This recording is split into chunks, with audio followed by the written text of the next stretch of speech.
There is a man buried in this cemetery inside of a Pringles can. The original Pringles. We're going to tell you the story. We're going to find the grave of Fredric Baur. And we cordially invite you to come along. Come along. Fred Baur lived in Cincinnati, Ohio. He received his master's and his PhD degrees at Ohio State University. He also served in the U.S. Navy as an aviation psychologist. But he's known for a lot more than that.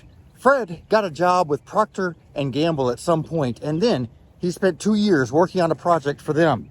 At that time, potato chips were messy. They took up a lot of air, kind of like they still do today. A lot of these potato chips do. They're all different shapes and sizes, and they're greasy, and it's kind of a mess. They said, Fred, can you figure out a way to solve our problem for us? And sure enough, Fred spent 2 years working on this, and he came up with something we all know and love called Pringles. Fred is the original creator of Pringles. Nice and neat. All of them look the same. If Heather will hold that for a second. No, not the Pringles. You can't touch my Pringles. I want the Pringles. Oh, okay. Look at this. Every time you open one, isn't it just nice and neat? Look how nice and neat it is. Not greasy, not messy. A neat little tube. And you can use the tube for lots of different things. Now this is not Fred. I don't know who that is, but it's not Fred because it doesn't look anything like him. Fred didn't have a mustache, I don't think. We're going to throw his picture up there and we're going to show you his grave in just a second. So, when Fred died, this was on May 4th of 2018, he was just 20 days shy of turning 90 years old. He had told his kids, Larry was one of his kids, he told Larry, look, I want to be buried in this. I want to be buried inside of a Pringles tube. So Larry said, I think Dad's actually being serious. They figured this out at the last minute, on their way to have their father buried. They decided to stop at a Walgreens. Then they couldn't decide what kind of can to get, so they went with the original on Larry's suggestion. They took the Pringles and emptied them out,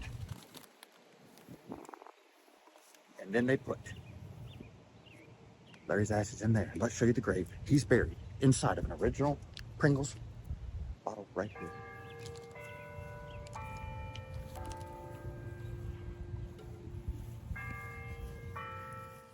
And out of respect for Fredric, Heather and I have chosen to leave this. Now, you can use this for a lot of things. So we could take it with us and use it for a lot of things. But we're going to leave it here out of respect for Fredric Baur.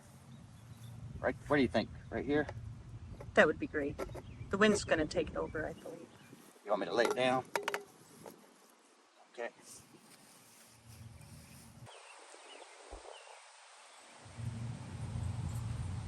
So we've left the Pringles here out of respect for Fred.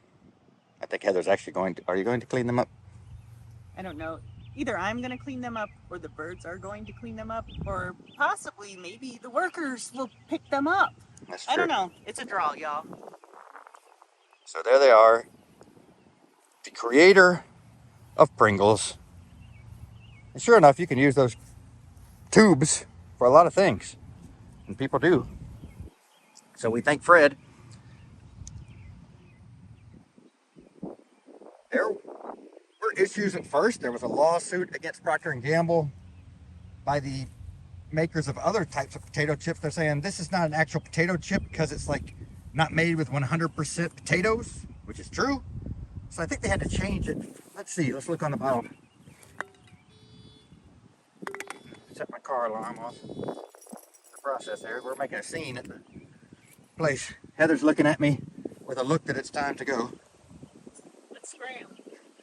So they're called, there we go, potato crisps. They're not allowed to use the word chips because they're made not of 100% potatoes. They're made of a lot of what Heather would describe as junk, quite frankly. Right? Or what would you describe it as? Processed, highly processed food, probably. Now, are you eating those? Perhaps. Okay. Guys, you busted me. Heather likes Pringles a lot. Matter of fact, when I told her that we were going to chunk this bottle at Fred's grave, she told me that we were going to have to buy a couple more tubes of Pringles. So we did. We got the original kind, and then we also got pizza. So he's not entirely buried inside of a Pringles tube. It's part of his ashes that are in there. Part is in an actual urn, and part was given to His grandchild, one of his grandchildren. Yeah, grandchildren, child. So they came through the lawsuit, changed the name to Potato Crisp instead of Chips.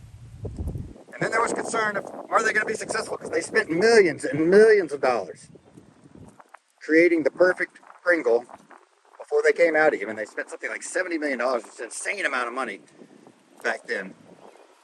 Insane amount of money now, but even more insane now than 70 million. There was a little concern, are people going to like it? There were actually complaints at first where people said they enjoyed potato chips because they could get into a bag and you never know what kind you're going to get. Are you going to get one shaped like a head? Or are you going to get one shaped like a turtle?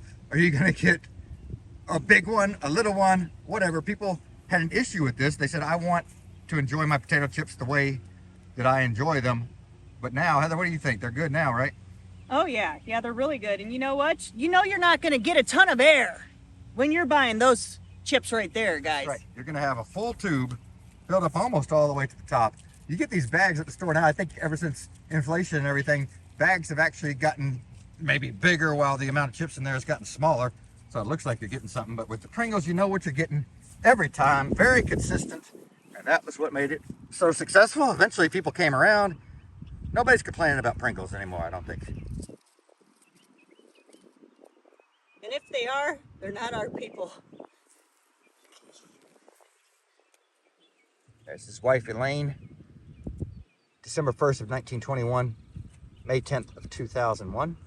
She died about 7 years, almost exactly 7 years before Fredric, because he died on May 4th, 2008, at the age of 89. He was suffering from Alzheimer's at the time.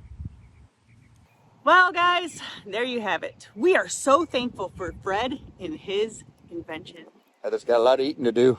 Y'all be sure to hit the like button, smash the subscribe button, and ring the notification bell so you can come along with us on future adventures. Come along. I know you all want some Pringles right now, so go get you some Pringles. And remember Fred while you enjoy them. Get you some.